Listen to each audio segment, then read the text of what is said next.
Hi മക്കളെ, നമസ്കാരം. 10ാം ക്ലാസ്സിന്റെ കേരള പാഠാവലിയുടെ മാതൃകാ ചോദ്യ പേപ്പർ നമ്മൾ എന്ത് ചെയ്യുന്നു? പരിചയപ്പെടാൻ പോകുന്നു. നമുക്കറിയാം, പുതിയ സിലബസ് ആണ്.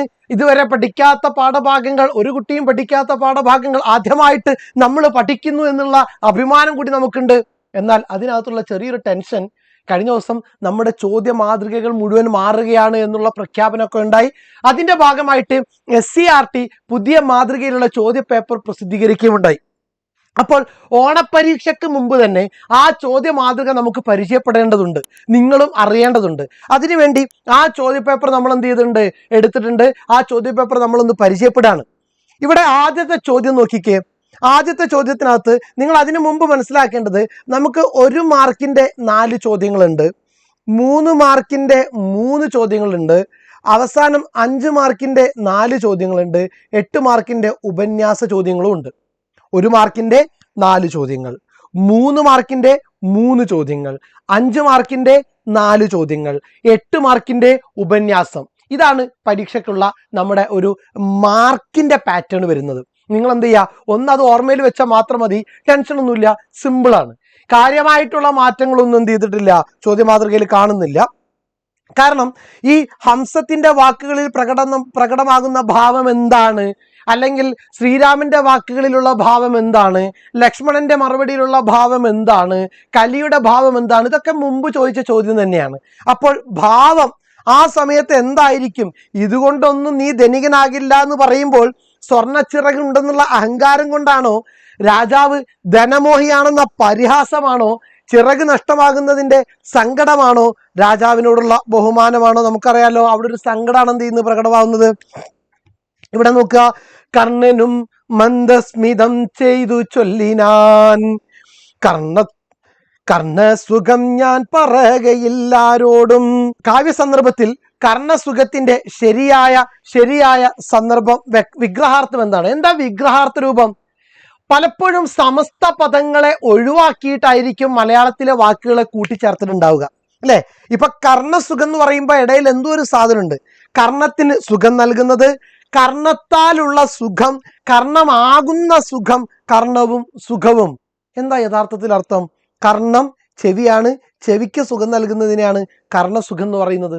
സെറ്റാണ്. ഇത് നമ്മുടെ പഴയ മാതൃക തന്നെയാണ്. ഒരു മഹാവൃക്ഷത്തിന്റെ കീഴിലെ വേരുപടർപ്പുകൾക്കിടയിൽ ഗർഭപാത്രത്തിൽ എന്ന പോലെ എന്ന അടിവരയിട്ട പ്രയോഗം ഗർഭപാത്രത്തിലായിരിക്കുന്ന സമയം ഏറ്റവും സുരക്ഷിതമായിട്ടുള്ള സമയമാണ്.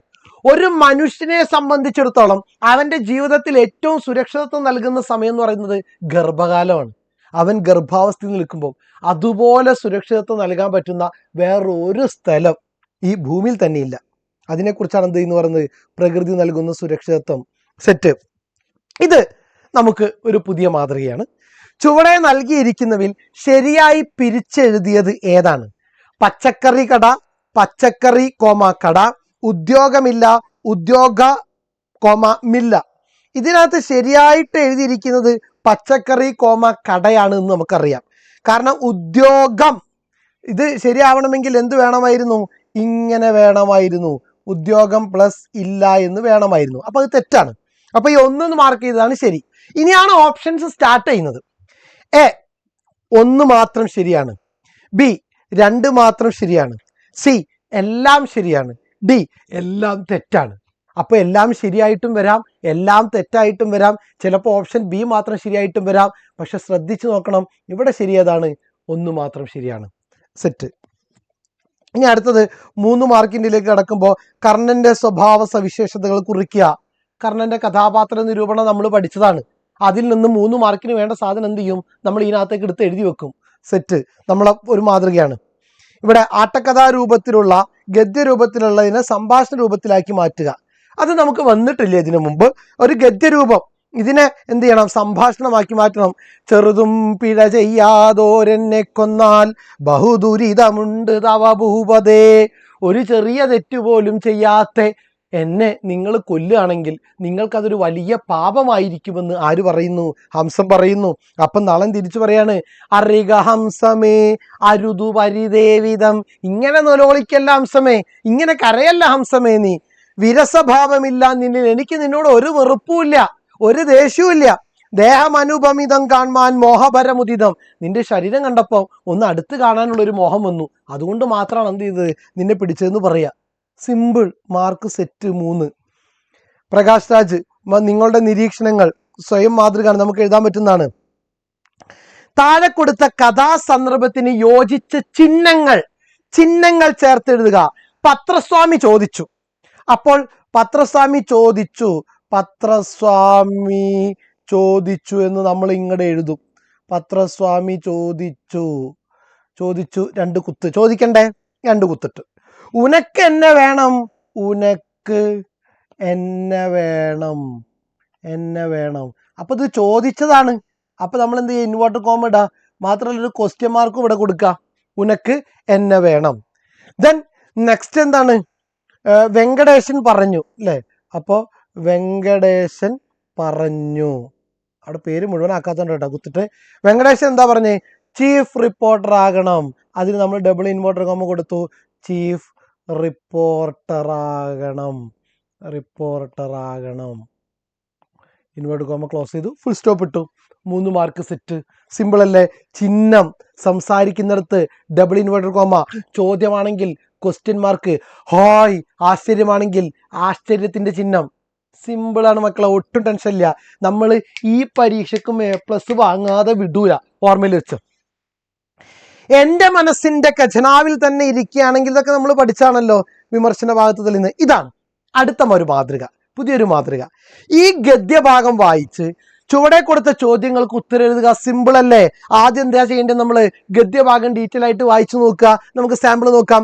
എല്ലാ കലകളും സമ്പൂർണ്ണമാകുന്നത് ആസ്വാദന പക്ഷത്ത് അനുഭൂതി പകർന്ന് അനുവാചകരിൽ എത്തുമ്പോഴാണ്. ഓരോ കലക്കും അനുസരിച്ച് ആസ്വാദന രീതിയും ആസ്വാദകരുടെ എണ്ണവും വ്യത്യാസപ്പെട്ടിരിക്കും.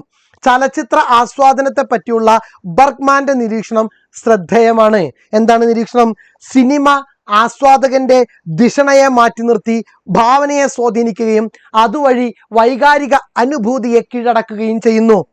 ഇതര കലകളുമായി താരതമ്യപ്പെടുത്തുമ്പോൾ പൊതുവെ നാടകം, സംഗീതം, നൃത്തം തുടങ്ങിയ സിനിമയുടെ നിർമ്മാണ ചെലവ് വളരെ വലുതാണ്. അതുകൊണ്ട് തന്നെ സിനിമയുടെ നിർമ്മാണത്തിൽ കലയോടൊപ്പം വ്യവസായത്തിന്റെയും ഘടകങ്ങൾ ഉൾച്ചേർന്നിരിക്കുന്നു എന്നൊക്കെ ഇങ്ങനെ പറഞ്ഞിട്ട് നമുക്ക് ചോദ്യം നോക്കാം. ചലച്ചിത്ര ആസ്വാദനത്തെ പറ്റിയുള്ള ബർഗ്മാന്റെ നിരീക്ഷണം എന്താണ്? സിമ്പിൾ. ചലച്ചിത്ര ആസ്വാദനത്തെ പറ്റിയുള്ള ബർഗ്മാന്റെ നിരീക്ഷണം, സിനിമ ആസ്വാദകന്റെ ധിഷണയെ മാറ്റി നിർത്തി ഭാവനയെ സ്വാധീനിക്കുകയും അതുവഴി വൈകാരിക അനുഭൂതിയെ കീഴടക്കുകയും ചെയ്യുന്നു. ഇവിടുന്ന് എടുക്കുക, അവിടെ കൊണ്ടുപോയിടുക. മാർക്ക് കിട്ടിയില്ല നമുക്ക്, എന്തിന് ടെൻഷൻ? ദെൻ നെക്സ്റ്റ്, സിനിമയുടെ ആസ്വാദന പരിശീലനത്തെ കുറിച്ച് നിലനിൽക്കുന്ന 2 വാദങ്ങൾ എന്തെല്ലാം? എന്താ ആസ്വാദന പരിശീലനം? 2 വാദങ്ങൾ. സിനിമാ പരിശീലനം സിദ്ധിക്കാത്തവർക്കും സിനിമ എന്ന കല സാമാന്യമായി ആസ്വദിക്കാമെന്നത് ആ കലയുടെ സവിശേഷതയാണ്. രണ്ടാമത്തത്, പരിശീലനം സിദ്ധിച്ചവർക്ക് അതിൽ ലീനമായിരിക്കുന്ന ചലച്ചിത്ര ബിംബങ്ങൾ, ദൃശ്യസൂചനകൾ, അവതരണത്തിൽ ഉൾച്ചേർത്തിരിക്കുന്ന സൂചനകൾ, സംഭാഷണങ്ങൾ, മൗനങ്ങൾ എന്നിവ മനസ്സിലാക്കൂ. ഇങ്ങനെയുള്ള 2 സാധനം സെറ്റ്. അടുത്ത മാർക്ക് കിട്ടി. എത്ര മാർക്കിനാ? 2 മാർക്ക് വന്നു. എവിടെ നോക്കിയിട്ട്? ഉത്തരത്തിനകത്ത് നോക്കിയിട്ട് വായിച്ചു നോക്കുക.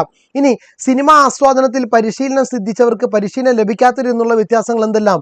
ഈ സാധനം പരിശീലനം സിദ്ധിച്ചവർക്ക് സെറ്റ്. നമുക്ക് മാർക്ക് വന്നു, 5 മാർക്ക്. ഇനി സാമുവൽ ബട്ട്ലറുടെ പത്രങ്ങൾ ചെയ്യുന്ന ഏറ്റവും വലിയ സേവനം അച്ചടിച്ചത് കണ്ടാൽ അവിശ്വസിക്കാൻ ജനങ്ങളെ പഠിപ്പിക്കുന്നത് എന്താണ്? താരതമ്യം ചെയ്യാൻ.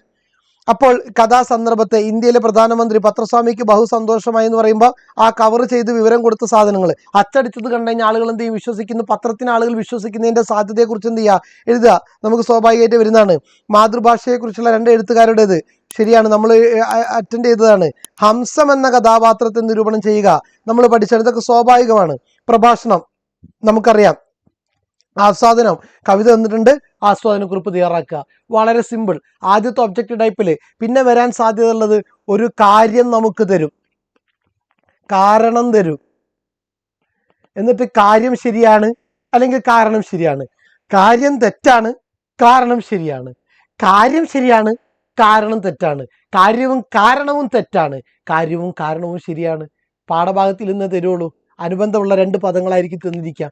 സെറ്റാണല്ലോ, ഓർമ്മിച്ച് വെച്ചേക്കുക. ഓക്കെ, അപ്പോൾ ഒരു ടെൻഷനും ഇല്ലാതെ ലൈവ് ക്ലാസ്സിനകത്തും റെക്കോർഡിംഗ് ക്ലാസ്സിനകത്തും എന്ത് ചെയ്യുക? നിങ്ങൾ എത്തിച്ചേരാൻ പഠിക്കാൻ പറ്റും. Thank you.